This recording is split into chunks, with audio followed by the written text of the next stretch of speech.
नमस्कार, बुद्ध राइजको श्रृङ्खलामा स्वागत छ। सँगै छु म खेमराज रेग्मी। आदरणीय महानुभावहरू, कोभिडको प्रभाव यति छत्ताछुल्ल भयो कि त्यो अब भनेरै साध्य छैन कि सरकार पनि हामी बेड उपलब्ध गराउन सक्ने भएनौँ भनेर हात झिकिसक्यो। यो विषम परिस्थितिमा जोगिनी आफै हो, अब कसैले जोगाउनेवाला छैन। भिडभाडमा नजाउँ, जानै पर्ने अवस्था आयो भने स्वास्थ्य सामग्री विशेष गरी स्वास्थ्य मापदण्डलाई पूर्ण पालना गरेर मात्रै जाने गरौँ र धेरै बेर नबसौँ। किनकि यो महामारीबाट जोग्यौँ भने संसार देख्ने अवसर हामीले अवश्य पनि पाउँछौँ। यो महामारीसँग जोगिन सकेनौँ भने केही भन्न सकिँदैन। त्यसैले निषेधाज्ञा जसरी जारी गरिएको छ त्यसलाई पालना गरौँ। त्यो स्वयं हाम्रो लागि हो, अरू कसैको लागि होइन। त्यसैले आम नागरिकले यति बेला सोच्ने विषय हो र सँगै यसलाई पालना गर्ने विषय पनि हो।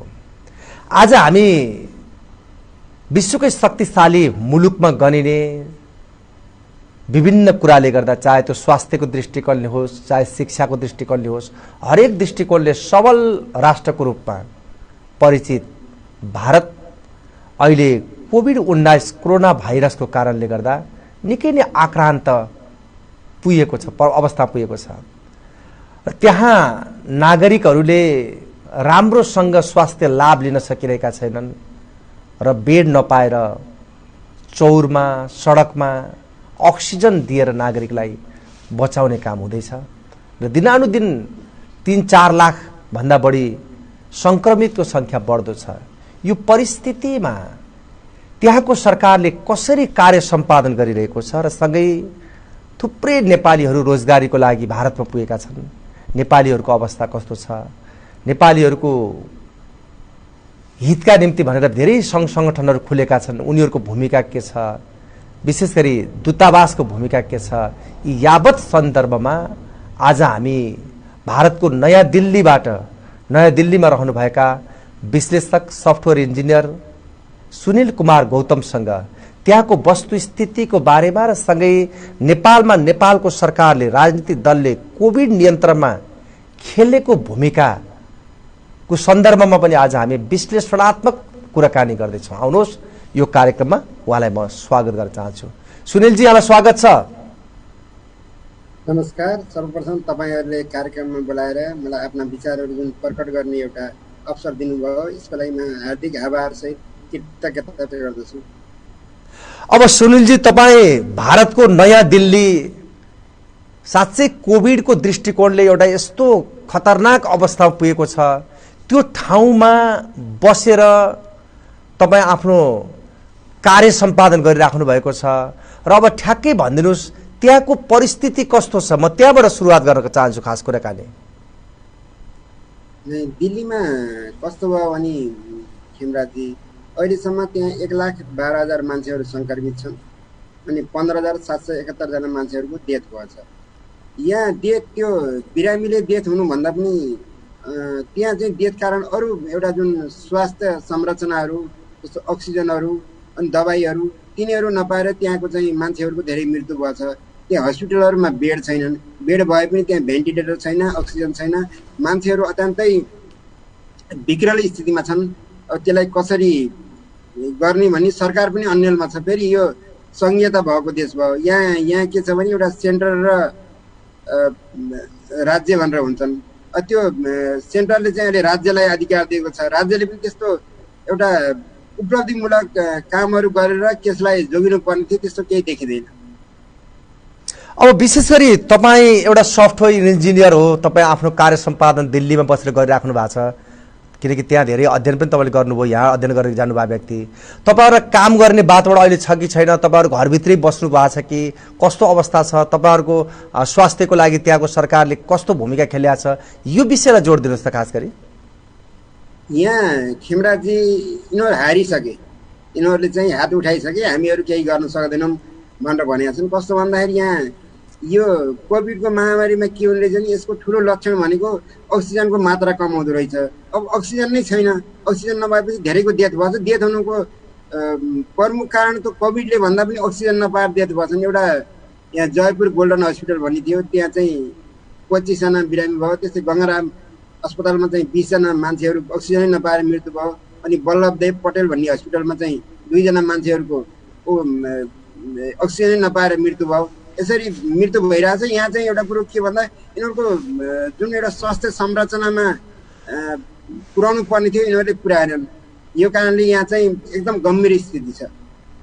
हामीहरू घरबाट तपाईहरु घरमै बस्नु भएको छ? घरमै बसिरहेछौँ। फेरि एउटा कति दिनदेखि तपाईहरु घरभित्र हुनुहुन्छ? म 1 हप्ता भयो।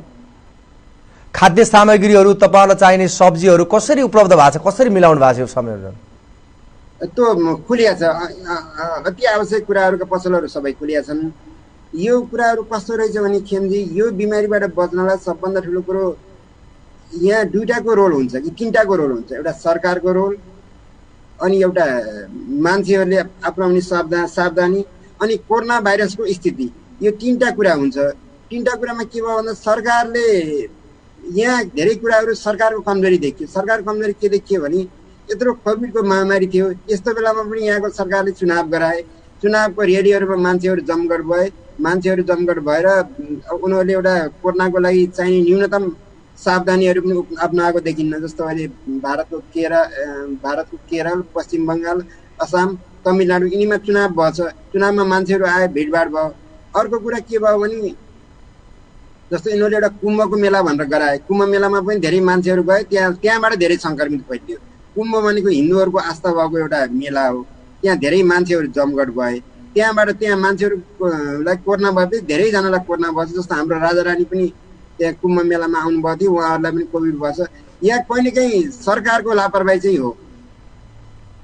जस्तै भारत चाहिँ स्वास्थ्यको दृष्टिकोणले एउटा अब्बल राष्ट्रको रूपमा चिनिन्थ्यो। ठुला ठुला हस्पिटलहरू, जनस्वास्थ्यका धेरै चाहिँ त्यस्ता खालका कुराहरू उपलब्ध भएको देशमा आज यो थेक्नै नसक्ने स्थिति कसरी सिर्जना भयो? खास गरी यो कस्तो भयो भने यो एउटा पहिलो लहरमै धेरै कुराहरूको आकलन गरेका थिए, धेरै सङ्क्रमित हुन्छ भनेर भनेका थिए।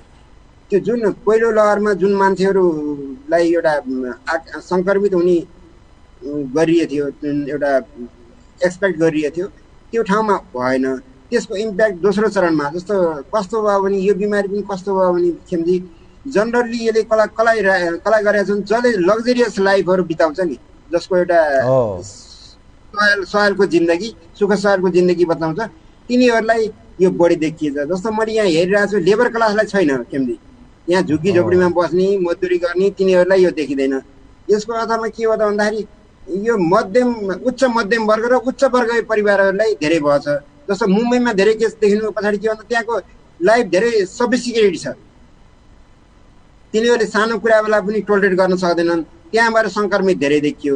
धेरै देखिनुको पछाडि के हो त भन्दा एउटा तिनीहरूले सावधानी पनि अपनाएनन्। अर्को कुरा के भयो त भन्दाखेरि जुन पहिलो लहरमा जुन मान्छेहरूको लाई आशा गरे अनुरूप गरिरहेको थियो त्यसलाई दोस्रो लहरमा आएर तिनीहरू सङ्क्रमित भए। अर्को कुरा के भन्दा यहाँ चाहिँ मैले देखेको है, स्वास्थ्य भनेको नि यस्तो रहेछ कि स्वास्थ्य कस्तो रहेछ भने एकदमै यसको सबभन्दा स्वास्थ्यमा अरू मेडिसिन छोडिदिनुहोस्, तपाईँका इक्विपमेन्टहरू छोडिदिनु, यसमा चाहिने अक्सिजन हो।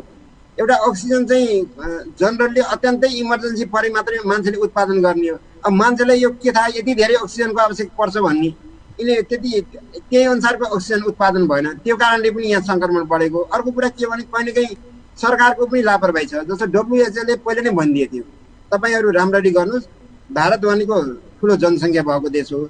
यहाँ चाहिँ कस्तो भन्दा जनसङ्ख्यामा नि विविधता छ कि धेरै अशिक्षित पनि छन्, गरिब पनि छन्, अननोन पनि छन्। पैसा कमाएर मात्रै पनि भएन, त्यो एउटा अनुशासन भएन, एउटा विधिको पालन गरिएन भने त त्यही बिमारीले गर्ने त हो नि। त्यस्तो भइरहेछ इन्डियामा। अब विशेष गरी त्यहाँ एउटा कुरा के सुनिन्छ भने सङ्घीय सरकार छ, त्यहाँ एउटा राज्यले अर्को राज्यमा लाँदै गरेको अक्सिजन रोक्ने काम भयो, बडो गाह्रो भयो भन्ने खालका कुराहरू पनि त्यहाँ आइरहेका छन्। एक राज्यले अर्को राज्यलाई सहयोग नगर्ने र अर्को राज्यले अर्कोलाई साथ नदिने, यो खास वास्तविकता के हो? त्यो एउटा कुरो कस्तो भने सबै ठाउँमा सबै बेला राजनीति गर्नुहुन्न। अहिले यहाँ इन्डियामा के भयो भने इन्डियामा एउटा यो डेमोक्रेट कन्ट्री भए पनि यहाँ डेमोक्रेसीमा हुनुपर्ने केही कुराहरू भएको छैनन्। जस्तो अहिले यहाँ चाहिँ दिल्लीमा केजरीवालको सरकार छ। केजरीवालको सरकारको भएका अधिकारहरू जति एलजीलाई यहाँको चाहिँ उपराज्यपालहरूलाई दिएछ, आफूले निर्णय गर्न पनि पाउने भएको छैन।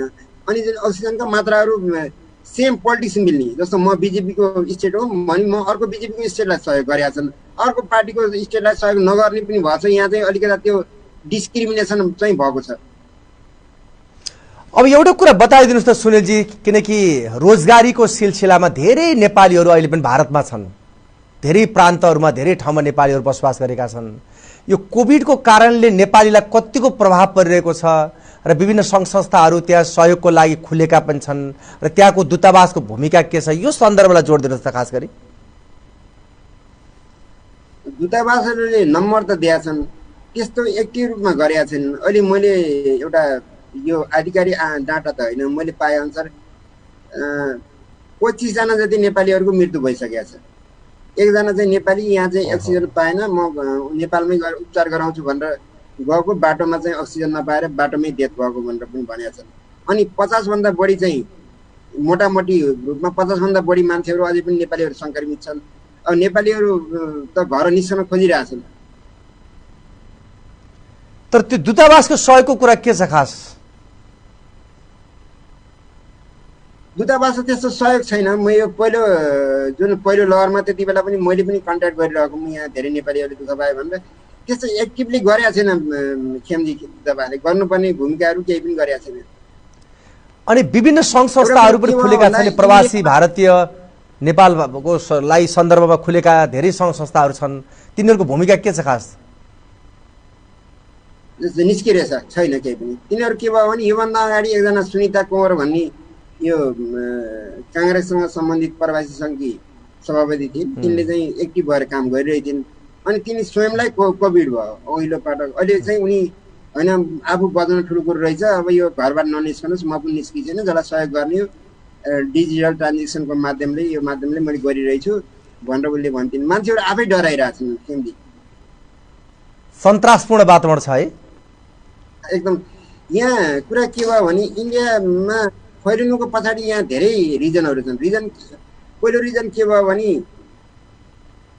एउटा यिनीहरूले जुन एउटा भ्याक्सिनेसन यिनीहरू आफै उत्पादन गर्ने देश हो नि, यिनीहरूले भ्याक्सिनेसन तीव्र गर्नुपर्ने थियो, किन दिनु पर्ने थियो अरूलाई, त्यो कुराहरू यिनीहरूले गरेनन्, सबभन्दा ठुलो कुरो।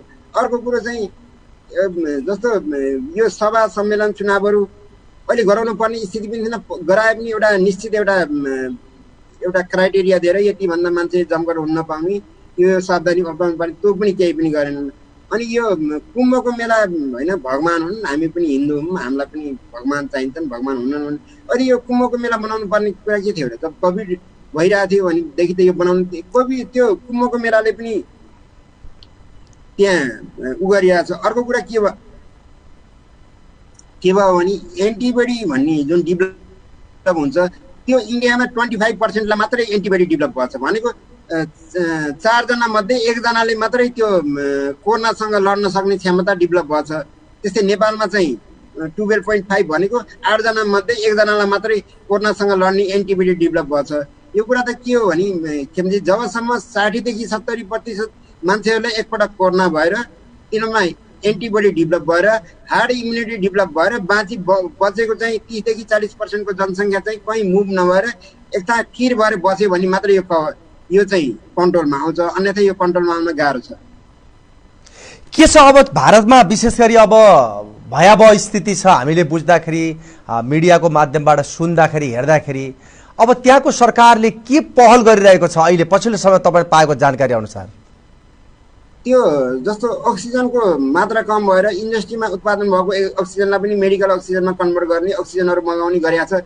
यहाँ एक्टिभली लाउन त लाग्छ। कस्तो भयो भने सरकारले यहाँ के भयो भने जुन बेला एउटा कोभिडको महामारी थियो त्यति बेला सरकारको सबै मान्छेहरू जति सबै मन्त्रीहरू जति पश्चिम बङ्गालमा चुनाव भएको थियो, त्यहाँ ममता ब्यानर्जी भन्ने त्यहाँ लामो समयबाट गरेकी थिइन्, उनलाई हराउनलाई लाए। यिनीहरूले चाहिँ जनताको ध्यान स्यान केही पनि कोभिड हुन्छ हुन्न केही पनि भएन, उहाँ गएर कसरी ममता ब्यानर्जीलाई हराउने भन्ने सबैको फोकस त्यही भयो। त्यो कारण पनि हो एउटा। अर्को कुरा के हो भने यहाँ एउटा आर नम्बर भन्ने हुन्छ, रिपोर्टेसन नम्बर भनेको कतिजनालाई भयो भने कतिजनालाई सङ्क्रमित गर्छ भने त्यो पनि बढेको छ। जनरली अब त्यो 1.83 छ अहिले त्यसको रेसियो। भनेपछि एउटा मान्छे भयो भने त्यसले चाहिँ कम्तीमा 4 जनालासम्म सार्न सक्ने त्यो रेसियो इन्डियामा छ। नेपालको भन्यो भने 2.09, नेपालको 2.09 छ। नेपालको झन् स्थिति राम्रो हुन्छ। त्यहाँ एउटा मान्छे भयो भने त्यसले 8 जनालासम्म सार्न सक्छ। त्यो बढ्या छ इन्डियामा। भारतमा बसेर अध्ययन गर्ने, नेपाल र भारतको विषयमा विशेष जानकार राख्ने एउटा युवा पनि हो मैले बुझ्दाखेरि। हिजो नेपालमा बस्दा पनि तपाईँ राजनीति गर्ने थियो, विद्यार्थी राजनीति गर्ने व्यक्ति पनि हो। तपाईँ नेपालको जुन एउटा अवस्था, कोरोना महामारीमा सरकारले खेलेको भूमिकाको सन्दर्भमा तपाईँको दृष्टिकोण के हो खास गरी? होइन, सरकारले के भूमिका खोलेर भन्नुहोस् त। जबकि यो WHO ले पहिला नै यो इन्डियालाई लगायत सार्क कन्ट्रीहरूमा के भएको थियो भने त्यहाँको चाहिँ मानिसहरू त्यति शिक्षित पनि छैनन्। एउटा डाइभर्सिभ पपुलेसन छ, कोही सहरमा छन्, कोही गाउँमा छन्। त्यस्तो स्थितिमा चाहिँ सबै कुरा तयारी गर्नुपर्छ, तपाईँहरू कहाँ बिग्रल स्थिति आउँछ भनेर WHO ले गरेको थियो। त्यसपछि हामीले के गर्यौँ त? खै कतिवटा कोरोना हस्पिटल बनायौँ, त्यहाँ कतिवटा अक्सिजनको उत्पादन हामीले गऱ्यौँ। हामीले मेडिसिनमा के गर्यौँ भन्नुहोस् त? सरकारले गर्नुपर्ने, सरकार त आफ्नो काममै छैन कि उनीहरूलाई कसरी सरकार बचाउने भन्ने नेपालको सरकार लाग्छ भने इन्डियाको सरकार चाहिँ कसरी हराउने, म सुप्रिमेसी भन्ने। यहाँ सरकारको दुवै देशहरूमा त्यो सरकारले गर्नुपर्ने दायित्व केही पनि देखिएको छैन। के छ यहाँको राजनीतिक संक्रमणलाई तपाईँ कसरी लिनु भएको छ देशको? होइन, देशको राजनीतिक संक्रमणलाई कस्तो हो भने यो हामीहरूकोमा चाहिँ एउटा सबभन्दा ठुलो दुर्भाग्य, हामीहरूकोमा डेमोक्रेसी ढिलो आयो।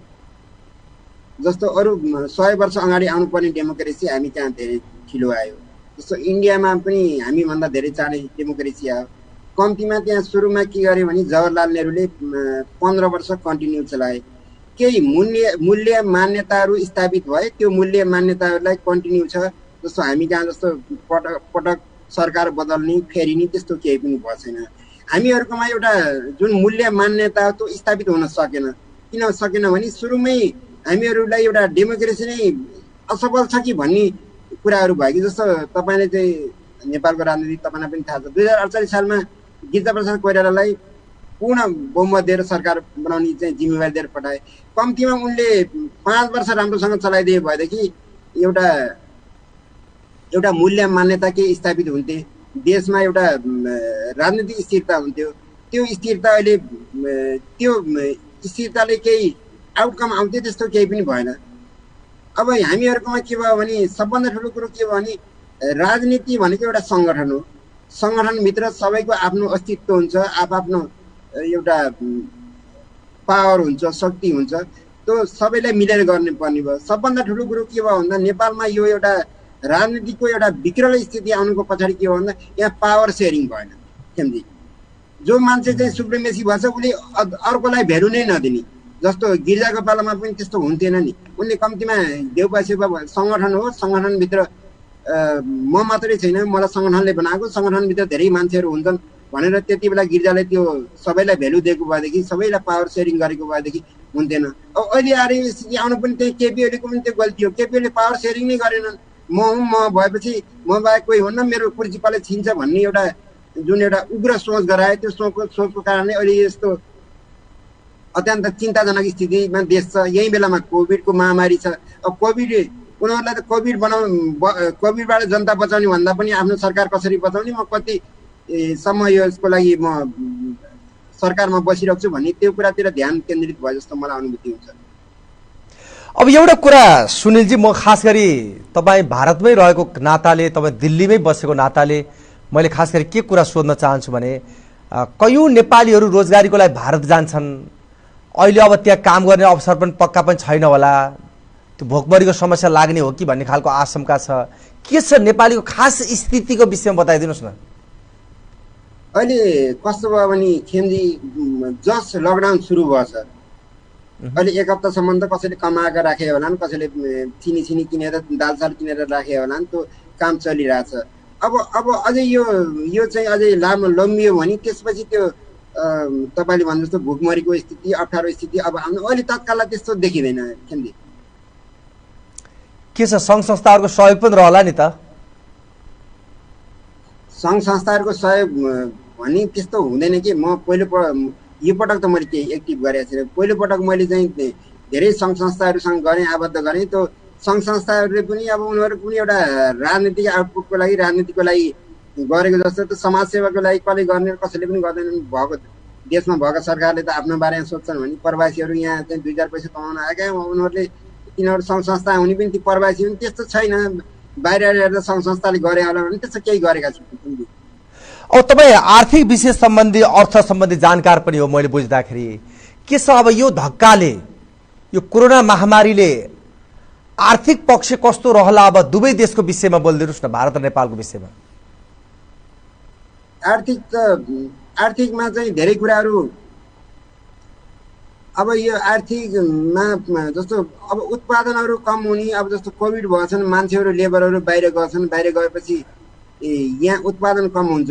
अब यो कोरोनाबाट बचाउन पनि अब जस्तो यो भ्याक्सिनहरू किन्न पर्यो, यसले त भ्याक्सिनहरू किन्न पनि पैसा लाग्छ, उत्पादन कम हुन्छ, गर्दाखेरि यसले चाहिँ एकदम डाउन गराइदिने चाहिँ स्थिति छ। नेपालको त अर्थव्यवस्था डाउनै हुन्छ। अब कम्तीमा अहिले के भयो भने हामीहरू सार्क कन्ट्रीमा कोभिड देखियो, बाहिर अलि एउटा स्थिति अलिक फिर आएको कारणले बाहिर गएका मान्छेहरू त्यति नफर्के होला। त्यो कारणले अलिक पहिला जस्तो हामीले आकलन गरिरहेको थियो नि, हामी रेमिटेन्सबाट चलेको देश, रेमिटेन्स कम हुन्छ के हुन्छ भन्ने गरेका थिएँ, त्यस्तो चाहिँ केही देखिएन।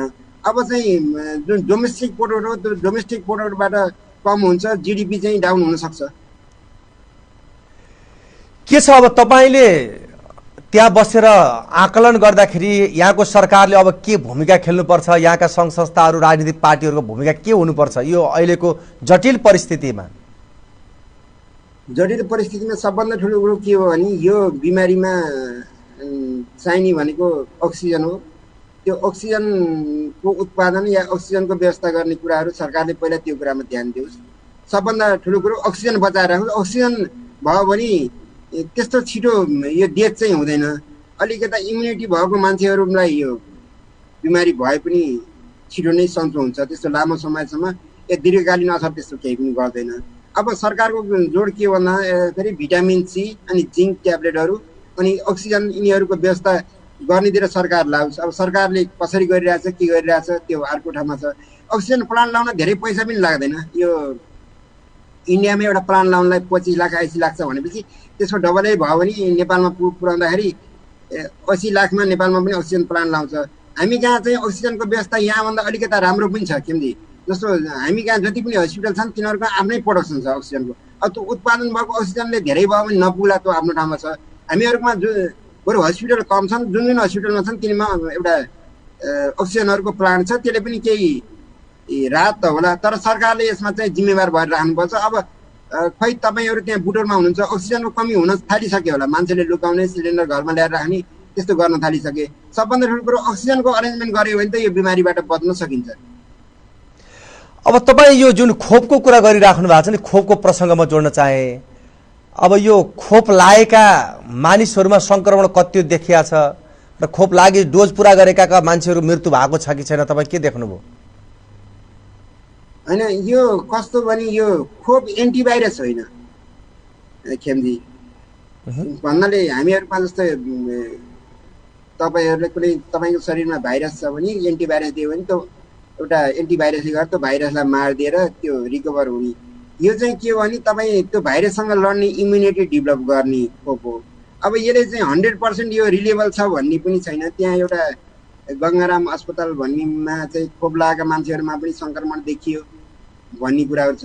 अब खोप पनि अब कस्तो छ भने यहाँ चाहिँ दुईटा छन्, कोभ्याक्सिन र कोसिल्ड भन्ने छ। कोभ्याक्सिन भनेको इन्डियाको आफ्नै उत्पादन हो, कोसिल्ड भनेको यो बाहिरको हो। अब यसमा खोपै लाएर हुँदैन भन्ने 100% विश्वास गर्ने स्थिति त छैन। अब हामी करिब अन्त्यमा छौँ। वास्तवमा तपाईँ लामो समयदेखि घरमै बस्नु भएको छ होइन? अब त्यहाँ जहाँ बस्नु भएको छ दिल्लीमा, अब तपाईँ त्यहाँ बसेर आफ्नो कार्य सम्पादन गरिरहँदाखेरि आज जसले टेलिभिजन हेरिराख्नु भएको छ, यो महामारीले भयावह रूप लिइरहेको छ। इन्डियामा धेरै नेपालीहरू त्यहाँ बसोबास गर्छन्, नेपालकै अवस्था चाहिँ तपाईँ भयावह छ। यो परिस्थितिमा तपाईँ सरकारवाला निकाय र आम नागरिकलाई यो टेलिभिजनको माध्यमबाट के भन्न चाहनुहुन्छ? यो जुन सरकारवाला छन् तिनीहरूले एउटा न्यूनतम तपाईँहरूले अक्सिजनको व्यवस्था गर्नु होला। अक्सिजनलाई गरियो भने एउटा हामीहरू सार कन्ट्रीमा बाई बर्थ पनि अलिकता इम्युनिटी चाहिँ स्ट्रङ छ, किनभने हामीहरूमा त्यति लग्जरियस लाइफ छैन। एउटा हामीहरू 90s 80मा जन्मेको मान्छे, हामीहरूमा सानैबाट रोगसँग लड्ने प्रतिरोधात्मक शक्ति चाहिँ छ जस्तो मलाई लाग्छ। कम्तीमा सरकारले चाहिँ अक्सिजनको एउटा व्यवस्था गरेर बिमारीहरू बचाउने काम गरोस्। अनि सरकारहरूलाई सकभर घरबाट बाहिर ननिस्कनुहोस्, बाहिर निस्के पनि मास्क लगाउनुहोस्। घरमा चाहिँ एटलिस्ट तपाईँहरूले भिटामिन सी को ट्याब्लेट, जिङ्क ट्याब्लेट र अक्सिमिटर भन्ने पाइन्छ, त्यो अक्सिजनको तपाईँको शरीरमा भएको अक्सिजनको मात्रा नाप्नलाई त्यो घरमा राख्नुहोस्। अनि पानी पिउनुहोस्। अनि एउटा हामी कहाँ चाहिँ हामीहरूले यहाँ गुर्जो भन्ने पाइन्छ, एउटा लहरो जस्तो पाउँछ हाम्रो गुल्मीतिर, त्यो त्यहाँ पाउँछ भने त्यसको पानी खानुहोस्। अनि यो बेसार पानी खानुहोस्, लिक्विड पदार्थहरू खानुहोस्। अनि अलि न्युट्रिएन्ट फुडहरू खानुहोस्। सकभर एउटा अर्काको घरमा नजानुहोस्, कसैलाई आफ्नो घरमा पनि आउन नदिनुहोस्, सकभर जमघट नहुनुहोस्। अब यही कुराले हामी बच्न सकिन्छ। महत्त्वपूर्ण समय दिनुभयो, यहाँलाई म विशेष धन्यवाद दिन चाहन्छु। थ्याङ्क यू, तपाईँलाई धन्यवाद। आदरणीय दर्शक महानुभाव, आज हामीले कुराकानी गर्यौं भारतको नयाँ दिल्लीमा रहनुभएका विश्लेषक सफ्टवेयर इन्जिनियर सुनिल कुमार गौतमसँग। वास्तवमा शक्तिशाली मुलुक भइकन पनि भारत अहिले कोभिडको महामारी भोग्न बाध्य छ। त्यहाँ लाखौं नागरिकहरू संक्रमित बनेका छन्, कयौंले ज्यान गुमाएका छन् र हस्पिटलहरूमा बेड छैन र अक्सिजन लिनका निम्ति नागरिकहरूले पालो पाएका छैनन् र अनाकमर उनीहरूले ज्यान गुमाउन बाध्य बनेका छन्। यस्तो परिस्थिति, यस्तो भयावह स्थिति सिर्जना भइरहेको छ र नेपालमा पनि त्यही अवस्था ठ्याक्कै देखिएको छ। र यहाँको सरकारले पनि अब हामीले सकेनौं भन्ने खालको चाहिँ वास्तव आवाज उठाइरहेको अवस्थामा यति बेला अब जोगिने भनेकै आफूले सावधानी अपनाएर हो।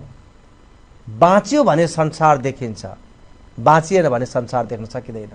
त्यसैले घरमै बसौं, सुरक्षित तवरले बसौं र एक आपसमा भिडभाड गर्ने काम, कहीँ कतै पनि टोल छिमेकमा हामी नअल्झौं। यो आफ्नो मान्छे हो, योसँग मास्क खोलेर बोलेर केही फरक पर्दैन भन्ने खालको सोचै नराखौं, किनकि हामीलाई बाँच्नु छ र हामीले अरूलाई बचाउनु छ र संसारमा केही न केही हामीले गर्नु छ। यो खालको सोच हामीले विकास गरेर अगाडि बढ्नुपर्छ। यो कुराकानीसँगै प्रविधिमा रहेर साथ दिने मित्र नरेश अधिकारीलाई धन्यवाद दिँदै यो कार्यक्रमबाट म पनि आगे चाहन्छु। नमस्कार।